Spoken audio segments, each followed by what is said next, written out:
Hi, this is Dr. Shakir. So today we will see how to prescribe medication for the pediatric population in the correct dosage. So before going to the topic, uh, we all had learned how to write a prescription just by looking at our seniors. It's a fact, it's a common fact. Let's say most of us, let's say around 95% of the people or 99% of the people simply copied your seniors. If you're in third year, you copied what the final years did, or if you're in final year, you just copied what the Indians did, or if you're a PG, you copied what the second year PG did, like that. So what you had by hearted at that time, you carried it all the way till now. You would have tried to polish your clinical skills, but you never bothered to look into that medication aspect where the prescription that you are giving to each and every other patient is right or wrong. You don't bother with it's a pediatric patient or an adult patient, or even if it is in pediatric aspect, it's an underweight child or an overweight child. You just don't bother. Whatever you learned probably when you're in third year or some years back, whatever you learned at that time, you are just carrying it all the way till now. So you should change that. Now coming to the main part. So basically, there are two ways you can prescribe a medication to the patient. That is oral suspension and tablets. And most of the time, the parents request you to write syrup because they know the child will not accept tablet easily. So you have to write syrup. So let's talk about the oral syrup first. So this is not going to be a theory class where I do the classification of different types of medication or classification of methods to calculate the drug dosage or nothing like that. We are going straight to the point. So you take a syrup bottle, let's say mephthal P. You take the bottle and turn it around, and you see that there is a box or probably a written part on that particular bottle that gives what is the content of that bottle, and you can see that it's given clearly that 100 mg per 5 ml or 100 mg per every 5 ml. So what does that mean? If you prescribe a 5 ml of that particular solution to the patient is going to get 100 mg of the medicine into the bloodstream. Now let's quickly do the mathematics. The easiest formula to remember for drug dosage is rule of Clark. It's simple that you have to take the patient's weight divided by 70 into adult dose. So the first thing that you have to do is ask the parent what's the weight of the child. Let's say the parent said 20 kilogram, 20 kilograms. So what you have to do is 20 divided by 70. This 70 is constant. Whichever the value on the upper hand changes, the 70 is not going to change because that's in the formula. So 20 divided by 70 into adult dose. What's the adult dose? Let's say the common adult dose for a painkiller or anti-inflammatory is 500. There is 650 also. We are not going there. Let's take 500. So our equation will be 20 divided by 70 into 500. If the child weighs 10 kgs, our equation will be 10 divided by 70 into 500. If the child weighs around 30 kgs, our equation will be 30 divided by 70 into 500. So let's look at the results. So you, as soon as you ask your parent, as soon as you ask the bystander about the weight of the patient, you open up your mobile phone or the calculator if it's there. You type it in that 20 divided by 70 into 500. So the answer that you're going to get is 142 mg. What does that mean? The child of that weight needs 142 mg of the medication. Now go back to the bottle. If you give 5 ml of that particular solution in that particular bottle, the child is going to get a 100 mg of medication into the bloodstream. So here it is 142 mg is what we needed. So if we give 5 ml, is it sufficient? It's not sufficient. So what you have to do is either you increase the solution that you are prescribing, or you can change the medication that you're using. There is nothing like it's mandatory that you have to prescribe mephthal that contains only 100 mg per 5 ml. No, there are other medications like ibugesic. Let's say that comes under a 250 mg category, or there is paracetamol, or there is other combination that comes under 250. So what you have to do is, if you are choosing that mephthal which has 100 mg per 5 ml, then our patient need 142 mg. You have to give 7 ml. Why do we have to give 7 ml? Because if 100 mg is there in the 5 ml, 1 ml of that particular solution contains 25. It's a simple mathematics. So your patient needs 142, so you need to add 2 more ml, 2 more ml with that basic 5 ml, so that 100 and 100 will become 125, 125 will become 150, which is close to our what our patient require. Our patient require 142 mg, and here prescribing 7 ml, you made it close to what the body requires. This is one way. Or you can do prescribe a meftal. Meftal itself comes in 250. Prescribe syrup meftal 250, and now you what you wanted is less. Now what you wanted is 142. So, and what you are having in the bottle is 250 mg per 5 ml. So we need to give 5 ml in this particular, if you are using this particular method? No, you can cut it down. You can give 3 ml. On what basis I said 3 ml? If 5 ml contains 250 mg, of course a simple mathematics, 250 divided by 5, it will be 50 mg per ml. So what you have to add is, do is 50 mg, 50 mg, 50 mg, that makes it 150. So you have to give 3 ml, and our patient needed 142 mg, so you are close to that. So you can give 3 ml of that particular solution. If you are prescribing methyl p that contains 100 gram per 5 ml, you have to prescribe 7 ml. So what's that main takeaway point? You have to be aware about what it is written on the particular bottle which you're blindly prescribing. Let's say you are prescribing ibugesic plus all this while. So you should know how much amount of the medication is there in that ibugesic plus bottle, or ibugesic is different, ibugesic plus is different. So if it is different, what is the actual difference? How much of the medication is there in that ibugesic plus bottle, or meftal p bottle, or meftal ds bottle, or any medication, any brand that you use? So the first thing, or the first rule is, you at least once you should have seen that particular bottle of solution that you are prescribing the patient. So if you're a clinician, you would have already getting this samples from the different companies, so you will be having some set of samples in your clinic. So just take up that sample bottle and see how much amount of medication is there in that particular bottle. If you don't have a clinic, just directly go to a medical shop and ask for that particular medicine. Let it be an analgesic, let it be an antibiotic, which you usually prescribe, and understand that how much amount of medication is there in that bottle.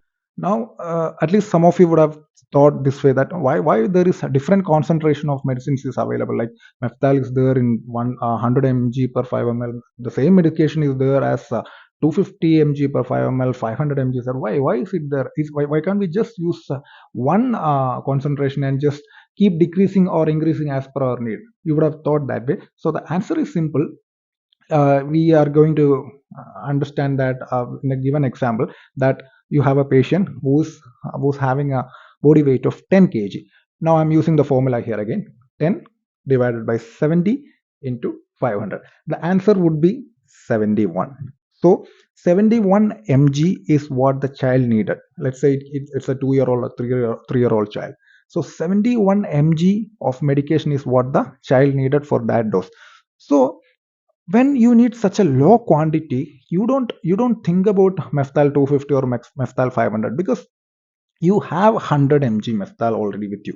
So what you have to do is, in that medication, if you give 5 ml to this child who weighs around 10 kg, the child is going to get 100 mg. No, we don't want that. We want 71. So what you have to do is, again, if you give 1 ml, it will be 25.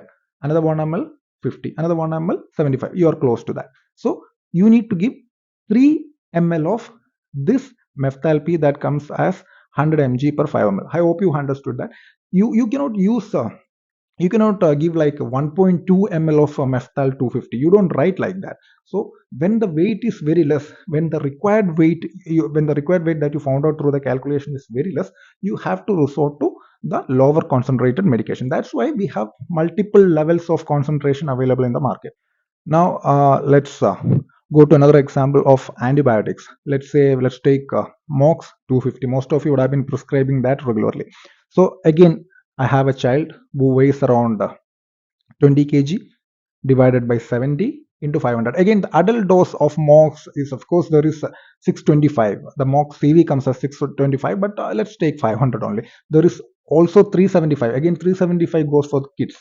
Just like how I mentioned before, there is a reason why there is 375, there is a reason why 500. But here I'm talking about 500 as an adult dose. So again, our equation comes like 20 divided by 70 into 500. So the answer would be the required dosage for the child is 142 again. It's the same calculation. So your MOX have 250 mg of MOX available per 5 ml. Now, how much you should prescribe the patient? 50 plus 50 plus 50. That is 1 plus 1 plus 1. 3 ml will make it 150 mg of the medication. So you can prescribe 3 ml of MOX 250 to a patient weighs 20 kg, because you found out that for that particular weight you need only 142 mg. So this can be applied everywhere for every medication. But the important point is you should be aware of the concentration of the medication that you are prescribing.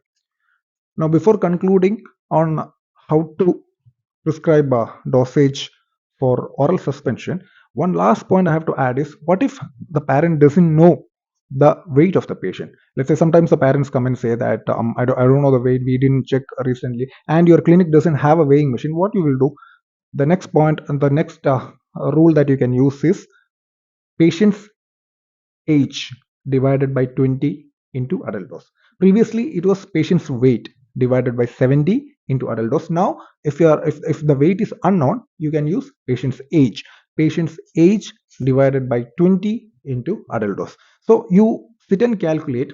If you do calculation using these two different formulas, more or less you will get the same answer. That particular rule is known as Dilling's rule. So once again, we have two methods with which we can calculate the dosage for oral suspension. Rule number one, using the patient's weight. What is the formula? Patient's weight divided by 70 into adult dose. The next method is calculating the dosage using the patient's age if the weight is unknown. So what's the formula? Patient's age divided by 20 into adult dose. Of course, there are other rules also that comes under the category of age and weight, but let's not fill our brain with different methods, because we are not going to write a theory exam here.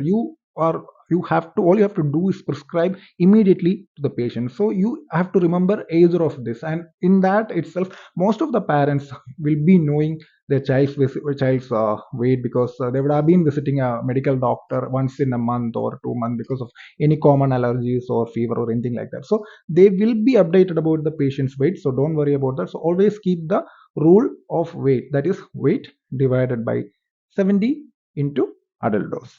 Now let's quickly look about the tablet. So when we are prescribing the tablet, are we going beyond the recommended limit? It's a simple thing, but unfortunately for tablet you have to forget memorizing it. Just write down and keep it in your main table, the patient discussion table. Somewhere you write down and keep it the basic 2 or 3 medication and what's the dosage recommended by AAPD, that is American Association of Pediatric Dentistry. So this given values I have taken from AAPD reference manual. So you have to by heart it, or you can simply just paste it on your table. So what is that? You have this condition. If you are taking ibuprofen as an analgesic, there is a limit for that. That is 10 to 15 mg per kg per dose. So if your patient is 20 kg, you can, even if you take an upper value from this point, you will do the mathematics. That is 10 to 15 mg is what the given permissible variable here. So we are taking the upper part of the variable, that is 15 into kg. What's the weight of a patient? 20. So 15 into 20 is how much? 300. So 300 mg per kg per dose is what you can give to the child. So you have this tablet of 250. Your upper limit is 300. So you can easily give 250 to the patient. So you are not exceeding the limit. Similarly, let's take MOX. That is another very commonly used antibiotics. So there is a limit for MOX again, 20 to 40 mg per kg per day. Here the part you should concentrate is it's per day. Previously for analgesic it was per dose. So 300 mg per dose, that means each dose can go up to 300 mg. Now here 20 to 40 mg per kg per day. So let's take again in this variable of 20 to 40, we will take 40. So 40 into 20, how much it is? 800 mg. Previously in our answer was 300 mg and we are giving 250 mg of medication, we are within the limits. Here the answer came as 800 mg. So immediately we will think, oh okay, do we have to give 800 mg of tablet to a child? No. So it's not that 800 mg per dose, it is 800 mg per day. So in divided doses, the equation says in divided doses. So in a day you can give, maximum you can give 800 mg. So if you are dividing it, your uh, amox 228, so you are giving 3 times, let's say 228 plus 228 plus 228, how much mg of medication you have administered to the child? It is somewhat 670 and something. So what was your limit? 800. So you are very well within the limit. So with this I would like to say that for most of the patient population you can use this 250 mg tablet of a painkiller and this 228 mg tablet for mox cv specifically, and even metronidazole, another antibiotic that we commonly use for anaerobic infection when there is an extraoral swelling or even an intraoral swelling for that matter. So this rule you have to follow. Unfortunately, if you can't by heart it, always stick it on your table. So three medications, it can be ibuprofen, everything is available in this reference manual. If you want paracetamol, that's also there, ibuprofen is there. So either you write down or take a printout of this and keep it on your table so that you won't forget the upper limit. But even if you do hundreds of patients and after prescribing this tablet using this equation, you will finally understand that you can understand that this particular 250 mg of a painkiller, irrespective of the brand, and this 228 or 250 mg of the antibiotic, irrespective of the brand, is safe for a children above 3 months of age and below 40 kg. Most of the kids falls into that category. So this is the only thing that you have to think about prescribing tablets. Unfortunately, that's not a formula, it's a long statement, it's a limit, it's the limit of the dose that you should prescribe. So you have to stick it on your table.